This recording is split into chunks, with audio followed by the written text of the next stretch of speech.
Thank you, Mark. This is fascinating history, and I know so meaningful to many of us who are here today. All of this data makes the AME Cemetery one of the most significant and important remaining African American historical sites in Lewes, and well worthy of further study and attention. I am glad research in the cemetery is continuing. Now, we are fortunate to have with us today two retired, highly respected educators, Ms. Stell Parker-Selby and Reverend Janet Maull-Martin of Prospect AME Church, to share their personal recollections of Lewes African American histories from the 1940s through the 1960s. And I have been informed we're going to have an additional person, Miss Kitty Perry, to join the panel as well, who is a lifelong resident, born and raised in Lewes. And also Mr. Smith's cousin. Thank you. Dr. Selby served for 34 years in the Cape and Lopin School District as a teacher, principal at the Rehoboth Elementary, and assistant principal at Cape and Lopin High School. She was the first African American woman to chair the YMCA board and served on the Milton Town Council for 3 years, where she was named as Lifetime Volunteer winner in 2019. Janet Maull-Martin currently serves on the Cape and Lopin School District School Board of Education. All of her 35 years in education were spent at Cape as a teacher, Title I coordinator, assistant principal at H.O. Brittingham, and Cape and Lopin School, and principals of Richard Shields Elementary. She led Cape girls basketball to the state semifinals 4 out of 5 years, and is now serving as pastor of Prospect AME Church in Georgetown. If the panelists will now move to, is this the area? Move over here, and Miss Kitty would also move to the front.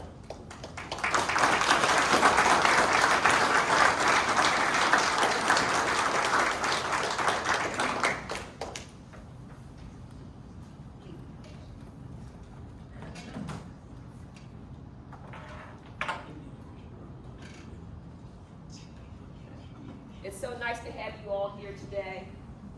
We could talk and share stories all morning long. These women have so much history with them to share with us today. But our time is limited. So I'd like to ask all of you to respond to just 3 questions. I'm going to read the 3 questions, and then I'm going to go back to you with the first question. The first question is, what experiences do you recall most vividly about growing up in Lewes? The second is going to be, what was the Lewes African American community like when you grew up here? And the third, what would you like Lewes residents today to know about the history and significance of African Americans in Lewes? So I'll go back to the first one, and I'll start with Ms. Stell. What experiences do you recall most vividly about growing up in Lewes? Well, I think people need to know that Lewes was a unique town first. Lewes was a town that you didn't feel like you were somebody different. You felt like you were part of a family. And when I tell the stories that I have told in presentations that I've given, many people who've moved here or who are here from the southern states, they tend to think, well, how can they say that when they went through Jim Crow and all that? But I did not experience many of the things that my friends and classmates in college experienced coming from the South. Our families were in Jim Crow, segregated and everything through Jim Crow, but they ate together in their homes, they played together, whites and blacks. and respected each other highly. There was a lot of conversation about the churches and so forth.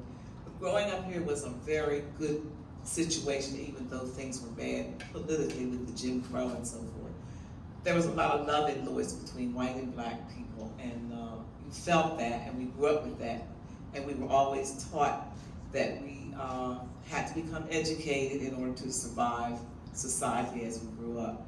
So I am just happy to have grown up in Lewes, and I came from a family that worked hard, were dedicated, and showed us that being educated was an important factor, and that's why I did as much as I could to become an educator and to educate all races of kids to the best of my ability. And I'm happy today to say that my family are white and black people who are grown up with children now who are in Cape and Logan and wherever in the country.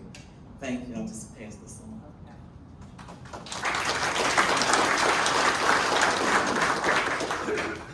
The first question, what experiences do you recall most vividly about growing up in Lewes?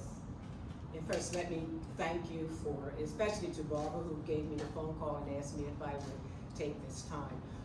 I am honored to be here, and I have so many varied experiences, and I must say I did not know any of the questions, but I did take time early this morning to think about what life was like for me. She talked about 1940s. Well, I wasn't born till 52, so I can't talk about that time. So I can only address what I do and what I do remember a great deal about the Lewes community, the African American community. There is the old African proverb that says, it takes a village to raise a child. And I can say that in Lewes, that is exactly what happened. As I think back to over my 69 years being in Lewes, that playground, which most of you know now as Ship Carpenter Square, that was our playground. That was where we came together to have fun. And every time I go by, I see the houses and I think about what it was like playing out there in the field, which no longer exists. I think about DuPont Avenue School, a place where Mr. Fred Thomas, who was the principal, and would come out and ring the bell at recess so that we know it would be time to come back in. Where I went to school where there were 2 classes in a classroom, and I remember my teachers. I remember Mrs. Mary Holmes Jones, who was from Boston, and when she had vacations, she would go away, would always come back and bring us popcorn, caramel popcorn to eat. Or she introduced us to Mr. Blackburn, the magician. And those were teachers who taught us. They truly cared about us and told us always that you are somebody, that you can be whatever you desire to be. I look back on those early days and I think about the church, which was the foundation, aside from our school, our education, which helped to nourish each and every young African American child that ran the streets of Park Avenue, DuPont Avenue, Burton's Avenue, and West 4th Street. I grew up on Burton Avenue. We moved into DuPont Avenue and then to West 4th Street. And a few years we lived on Savannah Road, but then went back to 4th Street. That was where I grew up, where I got my foundation. And the fact that we had the churches who took such great interest in each and every one of us, truly it took our community. It didn't matter where we were, what we were doing. When you didn't think your parents knew, your parents knew. Your parents knew, and it was nothing for someone. I mean, we all called one another uncle, aunt, even if we weren't related. We were related because it takes a village to raise a child. And Lewes was so very, very special, and it's still special. And as you go through the community, my older sister went away to Germany and lived for quite some time and came home and said, this is not the community that I grew up in. There's so little there right now that says we even existed. And so I have to hold on to the memories of what it was like growing up in Lewes, and the fine and wonderful, outstanding people who were role models and were mentors to each of us. Toots, as I don't think I ever called him George, but he was Toots, and someone that we could look up to. Someone who said to me all the time, how was school? You're going to be an outstanding teacher. You are an outstanding individual. Those are the things that kept the young people my age going through, coming up through those to go on and to do great things with our lives. Because we had someone who said, you are somebody. And to be black should not ever hinder you from achieving every goal that you set out for yourself. So I could speak forever, but I won't, so I will give Sister Kitty time. But Lewes is special to me. As you can see, I went away, the furthest I ever went was to North Carolina to go get a college degree and to come back home. And I've always said I'm so proud, first of all, to say that I grew up in this confined community of Lewes, and also to have been in the very first graduating class of Cape Henlopen High School, and to be able to come back and to give back to a community that gave so much to me. Thank you, Ms.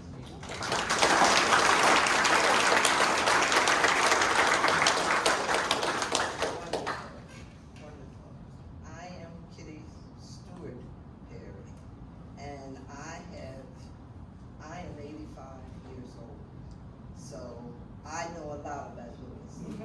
Been here. I live now in Dover, Delaware, but I always come back home. Lewes has so much to offer. Lewes has a lot of history, so much history. I'm so proud of these two young ladies that sit here on side of me that have gone on and come back and still helping here in Lewes. I have seen so much here in Lewes. The gentleman that was talking about the cemetery. I was a member of St. George AME Church. And my mother told me that years ago, they walked from where the cemetery is right now. There was a church, and they walked from that church up to St. George, which is now on Park Avenue. So, and a lot of my relatives are buried in that cemetery. In fact, my last aunt and uncle, they were Dunnings, and they were buried. They were the last ones I know of that was buried in that cemetery. Lewes, yes, I lived, now they call it, what, Ship Carpenter Square? That's where my mother and father's home was. The only home that's set in that field. It's a lot of memories, a lot of memories. Yes, on Saturdays, Sundays, they would have ball games. The ladies would go out and sell hot dogs, sodas, hamburgers to the children. We would have parades. I was a graduate of William C. Jason Comprehensive High School, which is now Del Tech in Georgetown. And our band would come to Lewes and march through the streets of Lewes. There's a lot of history here. Lewes has changed so much. It has changed so much. But we will never forget our home, Lewes, Delaware. Thank you. Ms. Kitty,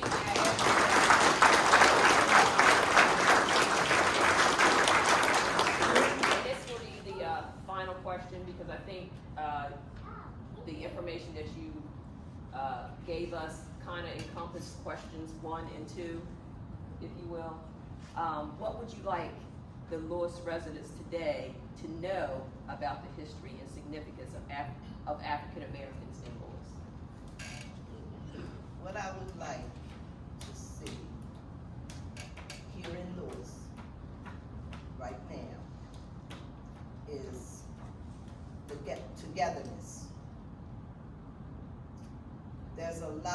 people that have moved here from Lewes. A lot of people, yes, they do call it their home. But we that was born and raised here is really our home. It's really our home. And when people come and they want to change a lot of things, Lewes is our home. And I would like to see just more togetherness here in Lewes, Delaware. Thank you.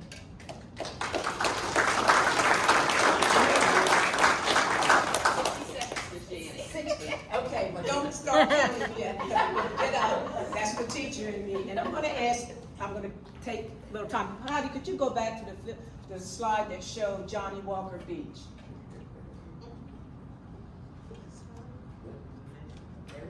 What I would like for the community to know, this is a picture of Lewes Beach. You're going to hopefully eventually we'll call it Johnny Walker Beach. When I grew up, this was called the Black Beach.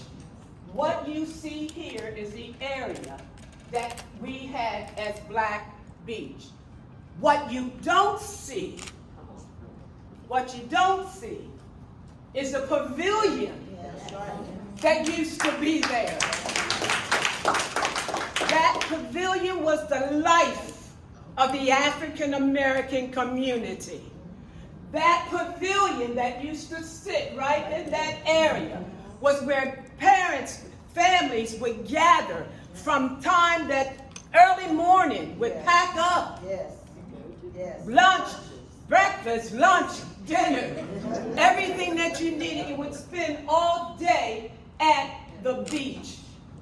People would come and go all day long. It was a center of community, a center for gathering, of sharing, of talking, day in and day out to the late evening.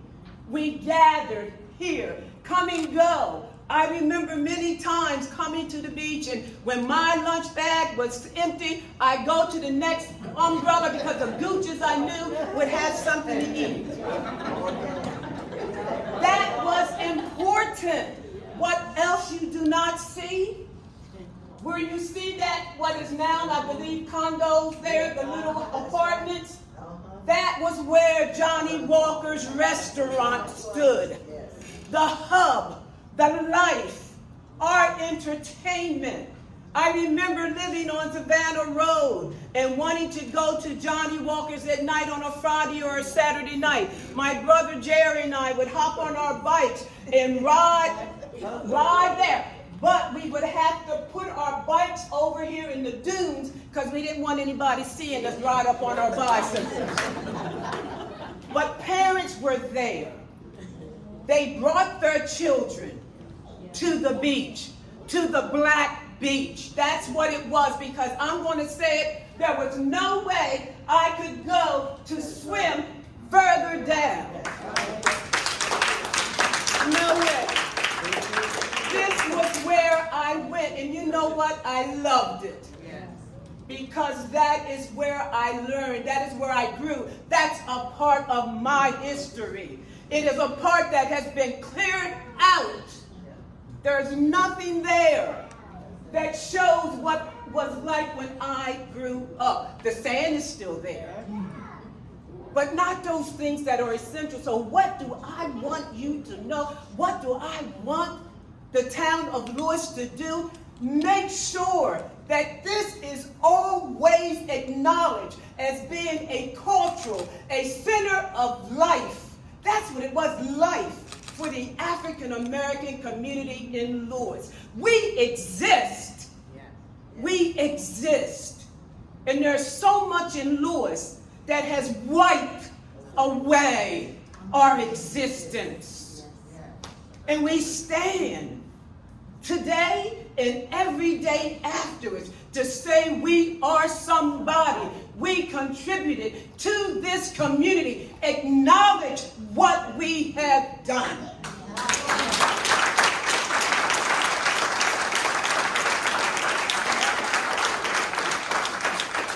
Now importance of everyone who lived in this community. And yes, Trina, I know you're looking, my 60 seconds are up, but I am taking my authority.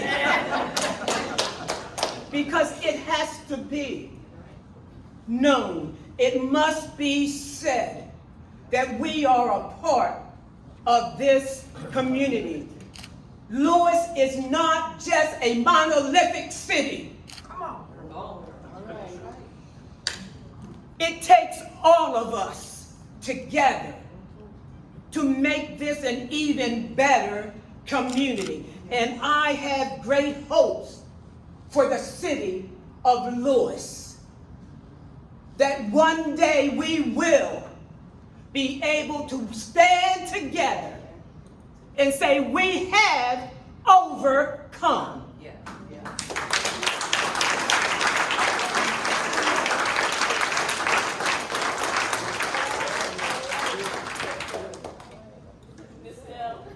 The Reverend has said it all. I am ditto. Basically, we could be here all day because the stories we could tell are something else. Before I say anything else, I want to recognize Miss Hazel Brittingham, because Hazel was very, very important. Hazel was the first secretary in the Cape Henn Local School District to the first superintendent, Mr. Robert Mercer, and I was one of the first people hired in this district when it became Cape. And Hazel remembers all that. Plus Hazel, being a local historian, worked with my grandmother, who was kind of like a local African American historian, who knew about the graveyard and all that. And they worked together on a lot of things historically. So I just had to say, she wants to say something too, because she's like, Can I say something? Thank you. I was sitting here thinking of Fred Thomas, yes. who was so instrumental in education, and he gave me a bell that I believe to be the bell that you said somebody would ring the bell and the kids would come in. Yes. And I have given that bell to the museum, and our museum down here. So that bell is there. It's like a good sized dinner bell, but it was probably, I was sitting here thinking about that. So nice that I had a chance to say it.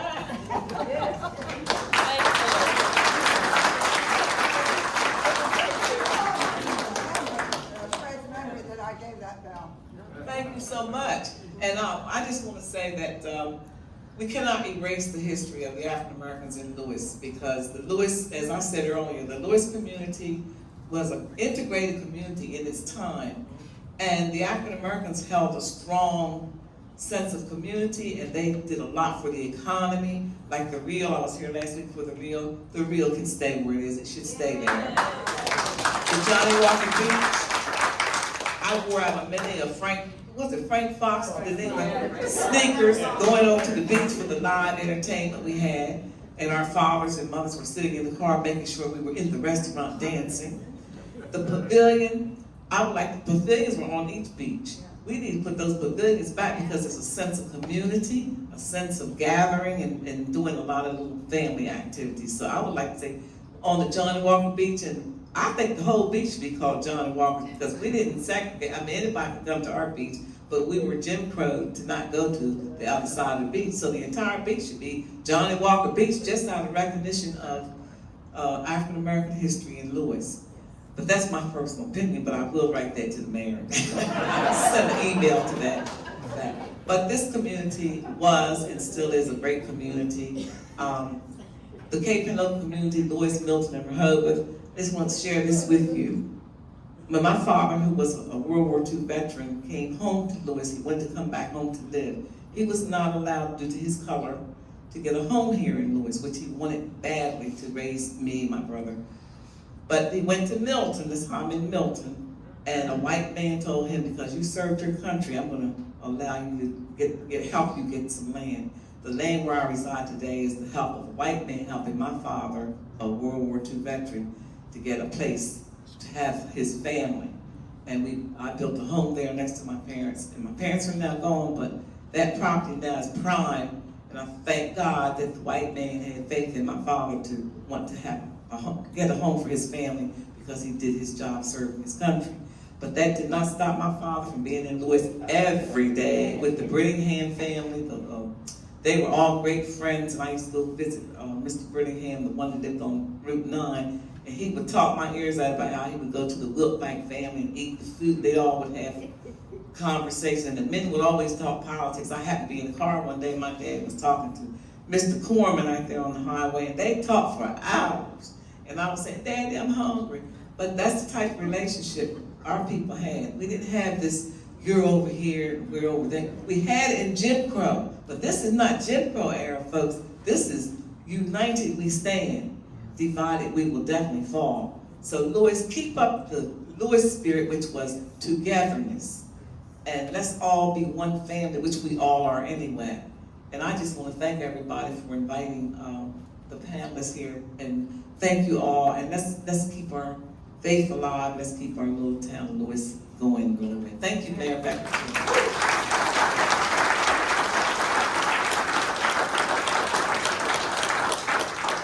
I just want to thank our panelists, and I think if the former mayor, Mr. George H.P. Smith, were here today, he would be proud of this day, and I believe he's looking down on all of us and smiling and saying, well done. And now I'm going to turn it over to Mr. Joe Stewart.